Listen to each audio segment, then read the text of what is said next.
And we are back, and no sooner does one game week end as another begins, as is the way post the World Cup. And what a game week it was for Arsenal and Manchester United, as the teams who were sat in second, third and fourth all dropped points in the previous game week, meaning that Arsenal now stay 7 points clear at the top of the Premier League, and Manchester United move up into the top 4 places, with their clash coming in just a couple of weeks' time as well. It'll be interesting to see what happens in the interim. We do get a break from Premier League action this weekend as we go into the FA Cup and then League Cup fixtures once again. But we do have a whole host of fixtures for you on this midweek round of fixtures. So we're going to go through those straight away for you. And as always, if you are enjoying this series, let me know by dropping a like on the video and sharing it with a friend, and subscribe to the channel so you don't miss out on any of these predictions. Let's get straight into it. And we start with tonight's game, where it is Brentford up against Liverpool. Now,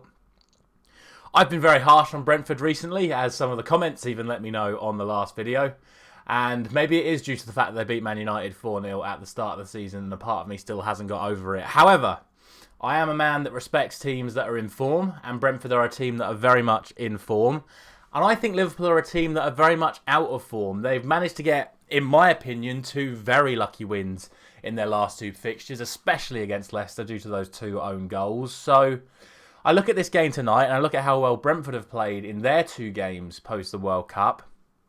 And I have to think Brentford are going to win this one, especially since they're at home. But Liverpool have been still scoring goals, so I'm going to go for 3-2 to Brentford. I know that is a bit of an upset, but I think that's a very predictable upset, in my opinion. It's just whether or not Ivan Toney's going to be fit. He went off on a stretcher.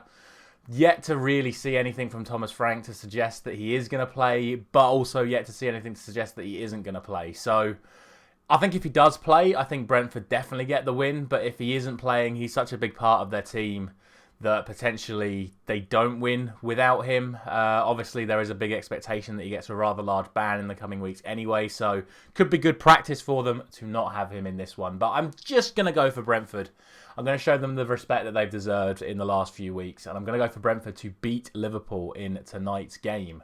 From there, we move on to tomorrow, and we start with Arsenal against Newcastle. First against third, a game where I would still say a lot is on the line here. Newcastle, after a disappointing result in their last game, now are in a fight to stay in the Champions League places, with a lot of teams eyeing up the top 4 right now. And Arsenal, of course, facing probably their first real test for a while. I know Brighton is seen as a tough test, and they absolutely are. And a 4-2 win away at Brighton is a fantastic result. But Newcastle are a team that have only lost 1 game all season so far. They've had a fair few draws, but defensively, they've been solid. And like I say, they've only lost 1 game. So this is a game that Arsenal still need to win, because you have to expect the likes of Manchester City to win every single game regardless. So you can't fall asleep when you're at the top. And up against the Newcastle side that will be looking for a response after not winning at home last time out.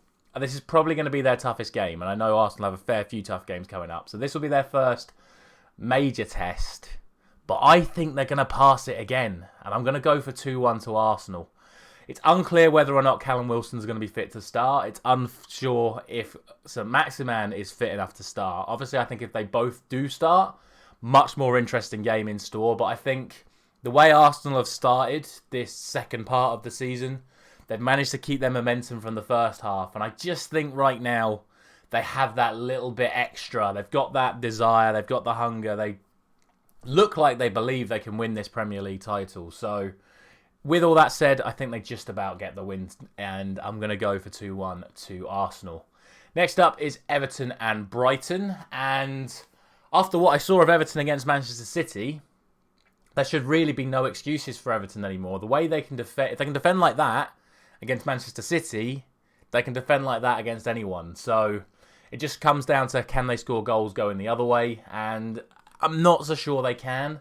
I'm going to go for a 1-1 draw, because I think Brighton are still a very, very good team that are playing very well at the moment as well. I can't give Everton the win just off the fact that they drew against Manchester City. It's a great result, but they need to back it up. And that's been one of Everton's biggest downfalls this season, is that they don't back up good results. And I think all 3 results are possible in this one. So I'm going to go for a 1-1 draw. Next is very out of form Leicester taking on very in form Fulham. So before I even give my justification, more than what I've just said, I'm going to go for Fulham to win. I know Leicester played really well against Liverpool and they're going to feel unlucky that they've lost that game due to those 2 own goals, but they didn't look dangerous the other way. Harvey Barnes is incredibly out of form. Jamie Vardy doesn't look anywhere near the player he was 2 years ago. It looks like Baka's picked up a hamstring injury. It's unsure whether or not Iheanacho can re-find his form. They're flip-flopping and changing who plays on the right-hand side because Maddison's injured. Tielemans doesn't look fit. Perez is out of form. Albrighton can't play 90 minutes. And I don't see where Leicester are going to get their goals from at the moment, whereas Fulham have such a clean source of goals via Alexander Mitrovic, be it him creating the goals with his hold-up play or scoring the goals with his prolific form up front. And I just have a feeling on Fulham for this one. They've played so well so far this season, and I'm going to go for them to get the win in this one. Potentially Brendan Rodgers' job is on the line in this game. I know Leicester don't have a lot of money because that's one of Brendan Rodgers' main complaints, that they don't have money to spend, but their first amount of money spent this January could be to get rid of Brendan Rodgers, because I think if they don't win this game, he could be on the axe. Next up, we have Manchester United up against Bournemouth, and, well, I'm obviously going for a Manchester United win. I'm a Manchester United fan, but it's Manchester United at home to Bournemouth, and Bournemouth have been all over the place. In the admission of the manager, Bournemouth's worst performance since he took over in their last game out. So inevitably, they're going to be absolutely incredible, as all teams are when they come to Old Trafford. But the way we've played recently, I know it's not been the best performances, but like I said before the Wolves game, if we play like we have the last few games, it should be enough to beat Bournemouth. So I'm going to go 3-0 Manchester United. It may be less, I'm hoping it's more, but the way we've played, I think 3-0 is just about right. Finally, for the second day's action, we have Southampton taking on Nottingham Forest. And I'm going to give Southampton the win in this one. I think it's a tight one to call. I'm going to go for 2-1. Nottingham Forest were obviously fantastic at home last night against Chelsea, but I just don't see them producing those sort of results away from home. That's obviously been their biggest issue so far this season, is they don't perform well away from home. Southampton played much better against Fulham. They reacted well to going a goal down and created a lot more chances. Obviously, Ward-Prowse scoring yet another free kick. But they probably feel like they deserve something from that Fulham game. And I think if they take that sort of momentum into this game, they can get a result against Nottingham Forest. So 2-1 is going to be my prediction for that one. On to the second day, or even the third day's action in the Premier League. And we start off... Oh, sorry, my mistake. There's different timings. It's Leeds against West Ham after the earlier kickoff between Southampton and Forest. So we have Leeds West Ham, where, again, I think jobs are on the line in this one. I think David Moyes is out if West Ham lose this one. They look so disjointed. Players that played so well last season just aren't playing the same this season. Looks like the Lucas Paqueta experiment has failed miserably in before he scores a hat-trick in this game. But it's just not working for West Ham right now. It looks like they need a change, and I think David Moyes could be out if they don't get any form of result in this game. But Leeds are playing well at the moment. They're creating chances like they always do. They're always the defensive worries with Leeds, but they proved against Newcastle that they can keep teams out as well. So I think the only result you can go for in this one right now is a win for Leeds, and I'm going to go for 3-1. I think they look so dangerous the other way. They were playing against the best defence in the league in Newcastle last time out, so it's no surprises that they didn't score in that one. So against the West Ham team that aren't defending well and aren't attacking well, you have to say Leeds take this one. So I'm going to go for 3-1. On to yet another time jump. We have, for some reason, a 7:30 kickoff, a 7:45 kickoff, and then two 8 o'clock kickoffs. We start with the first 8 o'clock kickoff in one of the many Birmingham derbies between Aston Villa and Wolves, and I think we just go on current form. I know people like to see upsets on these videos, but current form suggests Aston Villa take this one. I'm going to go for 2-0, the same scoreline that they just beat Tottenham by. Wolves just don't look like scoring in any of their games. I know Lopetegui's trying to change that, but they don't look too dangerous just yet, and Aston Villa are playing very well under Unai Emery. So I'm going to go for 2-0 to Aston Villa in that one, and I don't think I need to say too much more about that.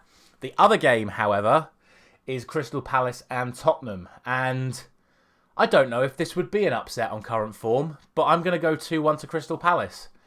Tottenham just look awful. They look so disjointed. Antonio Conte's trying to make the point that the expectations on Tottenham are unrealistic and this squad of players aren't good enough, trying to push the board to suggest that we need signings in January. But you say that publicly and it just puts the players down even more. And Crystal Palace have played really well in their last game particularly. I know they had the 2 red cards against Fulham, but they bounced back really well in their last game. Ebereeze, Michael Olise back in the side, causing more problems. So I expect them to beat Spurs. I don't think Spurs have it in them right now to produce a result. Obviously, they can. They're still Tottenham. They still have world-class players, but they're going to need something drastic if they're going to win this game. So I'm going to go for Crystal Palace. And finally, the main event of the game week. It is Chelsea up against Manchester City. And, well, I have to say, Chelsea, you've caught Man City at a time where they're going to be pissed off because they didn't win at home in their last time out and they're going to be looking for blood. And unfortunately, I think it's going to be Chelsea's blood.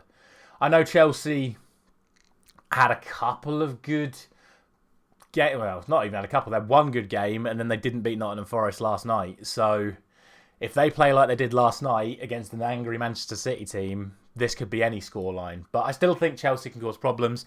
Manchester City are never great defensively. Pep Guardiola teams are never great defensively, full stop. So, I still expect Chelsea to score, but I think Man City go a little bit rioty in this one, and I really think that Chelsea end up getting blown away in the end. I'm going to go for 4-2. I think it's going to be an exciting game. Do I think Chelsea can get a result? Of course I do. They're still Chelsea. They're still a brilliant team, but Manchester City need to win this game, and they need a response from their last game. So unfortunately, I just think Chelsea are going to be the unfortunate victims of this output. I know there is another game in this game week between Fulham and Chelsea, but it's after the League Cup games and it's after the FA Cup games. So I'm going to do possibly an individual prediction video just for that one game before we then move on to game week 20. But those are going to be my predictions for these midweek fixtures. As always, let me know down in the comments what you think is going to happen and what you think of my own predictions. We had a fair few comments on the last one, so I always welcome the feedback. So please let me know what you think of my predictions as well as making your own. Thank you very much for watching. I'll see you very soon.